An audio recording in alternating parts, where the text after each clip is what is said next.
Welcome back to New Rockstars. I'm Erik Voss, and let's talk about the new Fantastic Four First Steps footage shown in the promo that aired during the NBA Western Conference Finals. And thanks to whoever this is for pulling this cleaned up version of the footage. Fantastic Four.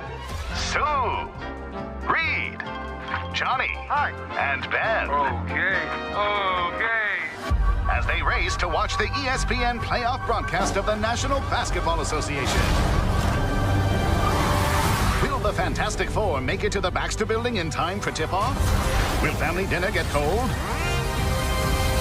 Keep watching the Western Conference Finals to find out. In this video, I'm gonna break down a really interesting theory that I think we can pull from this footage. And the best way you can support New Rockstars is by heading on over to our merch store, nerdriot.shop, where we have so many great nerdy designs like this Future Foundation shirt. We have so many cool shirts in our collection, and by grabbing one of these, you support New Rockstars directly. Okay, so right away, the big detail here is that I was definitely onto something when I speculated about the Fantastic Four's wrist devices, which I noticed that Ben, Reed, Johnny, and Sue all shared on their arms, especially in that magazine image of Sue as the head of the Future Foundation. Indeed, these are not watches, but rather threat detection devices of some kind. In this promo, they edited it to make it seem like their devices say, "Alert, game time," because this promo was for ESPN's showing of the NBA Western Conference Finals this week. ESPN and Marvel Studios share a parent company in Disney, so, Bob Iger can just make them do this. But in the context of the scene, Reed, Sue, Johnny, and Ben are all appearing on the Ted Gilbert Show, and in the April trailer breakdown video that we did, I linked the shots of them outside of Ted Gilbert's theater where they spring into action to deal with some threat, meaning that their talk show appearance was interrupted. And putting this all together, it seems like Johnny flames on and flies away while the other three get into the Fantastic car and fly after him. Actor Mark Gatiss plays TV host Ted Gilbert in this movie, and he is a host based on Ed Sullivan in Our World, who actually hosted the Beatles on his show in 1963 in a set that looked a lot like this one does. Actually, there was an inside joke here that I missed in my past coverage by making Ted Gilbert the variant of Ed Sullivan in this alternate universe. They kind of have a joke here because Ted and Ed are alternates of the same name, Edward, and the surnames are a nod to Gilbert and Sullivan, the duo behind the great American operas, the HMS Pinafore and the Pirates of Penzance. Where we got "I am a very model of a modern major general" and a number of references on The Simpsons and shows written by Aaron Sorkin. Really, without Gilbert and Sullivan, we never would have had Broadway. And obviously, Matt Shackman is a great admirer of Broadway from his partnering with the Lopez's in WandaVision, and the Lopez's are right up there with Lin-Manuel Miranda and Pasek and Paul as some of the best breakthrough Broadway composers of our lifetime. Anyway, tangent over. Outside of this theater, you can also see a banner reading that it has been 4 years with the Fantastic Four, and I think that dates this movie as being set in the year 1965. I'm just expecting their origin date to have been in 1961, as it was in the comics. So when these wrist devices go off, we now have to wonder, how do these devices know that danger is happening? Well, the straightforward answer here is that Herbie might work as a kind of police dispatch. We learned recently that Herbie in this movie is being voiced by Matthew Wood, the longtime sound editor at Skywalker Sound, who's also known for voicing General Grievous in Revenge of the Sith. But knowing that these devices go off during times of danger also reframes why Ben Grimm checks his device during the atmospheric disturbances shot during the nighttime scene in the past footage. Like, if Ben could plainly see from looking up at the sky that some danger was happening, did he really need to check the device? Does this device display additional information? And what more can we learn from the exact look of this device? At this point, I am now going to ask you to go with me on a Reed Richards-esque stretch of a theory, but I promise it's pretty fun and I think you're gonna like it. In this promo, the wrist devices display digital text of a certain typeface of a certain orangish color on a certain black background. You could say it's orange, but it's more of the typeface itself. And I know the text says game time here because it is an NBA promo, and it probably will not say game time in this scene in the movie, but since these close-ups all show the watches, I'm assuming the design, the layout, and the typeface of the text are all taken directly from whatever these devices do say in the movie. And I have to point out that the typeface and design matches the typeface design, kinda even the color of the text of the technology and the time variance authority from the Loki series and in Deadpool and Wolverine, specifically the scrolling ticker text on the various TVA screens showing Nexus events, and the text on the TVA tempad devices carried by TVA agents. Whenever Miss Minutes has text printed out in digital text, this is kind of what it looks like. On this channel, I've interviewed VFX artists from Cantina Creative who created a lot of the text and images you see on screens and shots in the TVA in the Loki series, and so I recognized this text right away. So here's my Reed Richards stretch theory. What if Marvel retcons the TVA from being built by the Kang variant He Who Remains, aka Nathaniel Richards from the 31st century, to an organization built by the tech that was originally created by Nathaniel Richards' distant ancestor, Reed Richards? Actually, you wouldn't even have to call that a retcon. Marvel Studios could just give more clarity to what the nuts and bolts of the TVA are made out of, and they could be mechanisms and designs echoing within the collective subconscious of many of the great thinkers in the Richards family tree: Reed Richards, Nathaniel Richards, and by extension, Victor Timely from the alternate timeline. Now, this might be unrelated, but Thunderbolts co-writer Eric Pearson just told IGN that one of his original drafts of the Thunderbolts New Avengers post-credit scene was going to be all about Kang. They went from a Kang post-credit scene to a Fantastic Four post-credit scene. So I'm thinking, what else is Marvel Studios gonna reassign from Kang to Reed Richards? But I also don't think Marvel Studios is gonna be that messy to completely undo their own world building by just pretending that Kang never existed. Really, I just think they're gonna write off Kang as one of Reed Richards' distant descendants who went too far and too rogue, and Nathaniel Richards will just be alluded to in vague ways in conversations around Franklin Richards, the Richards bloodline, and how each successive Richards will be a greater and greater mind, but potentially a greater and greater threat. In Loki Season 2, it was implied that the TVA and all of the technology in it, including the temporal loom, was kind of the shared designs of Victor Timely and Ouroboros, aka A.D. Doug, Ke Huy Quan's character. These two knew of each other's research and inspired each other in a chicken or the egg kind of way through the TVA handbook. That TVA handbook was tossed in through young Victor Timely's window by Ravonna Renslayer at He Who Remains directive after the events of the Loki Season 1 finale. But the Loki series ended with the young Victor Timely never receiving that handbook, as a way of showing that He Who Remains would not respawn as the controller of the TVA. So I pose to you, what if all of the technology that was originally used to build the TVA by He Who Remains was actually engineering that was originally conceived by his distant ancestor, Reed Richards, in this alternate universe in the early 1960s? All genius scientists stand on the shoulders of those who came before. Oppenheimer stood on Albert Einstein's shoulders. Tony Stark stood on the shoulders of Howard Stark. Genius is something we inherit from the past generations. Drawing this link between Nathaniel and Reed would explain why He Who Remains and all the other Kang variants in the multiverse war suddenly all had this multiversal breakthrough. They all could have looked through old records of their great times 300 grandfathers' writings, put two and two together, and then sparked the reinvention of time doors, something that could have been a theoretical concept of Reed Richards. Whereas Reed Richards uses his multiverse technology to build a multiverse bridge to convene his Council of Reeds, something this new First Steps movie seems to be hinting at him doing, Reed's descendant Nathaniel will start with all of his variants in a peaceful way, but soon after fall into all-out war. And I think my favorite thing about this theory is that it would create a pretty brilliant harmony with the design aesthetic of the TVA. Not just the digital text typeface, but really the era of the technology. Reed Richards' tech, evocative of the 1960s, the retro-futurist era. The TVA was designed in the Loki series to look like the 1970s, the technocratic, bureaucratic era. In the way the 1970s really represented to many an aesthetic step backward, function over form that scaled back the visual excesses of the 1960s, the TVA could feel old and outdated because Nathaniel never really improved on the designs of his ancestor Reed, and he just really built all of the TVA out of the technology that Nathaniel found and dusted off from the previous era of technological thought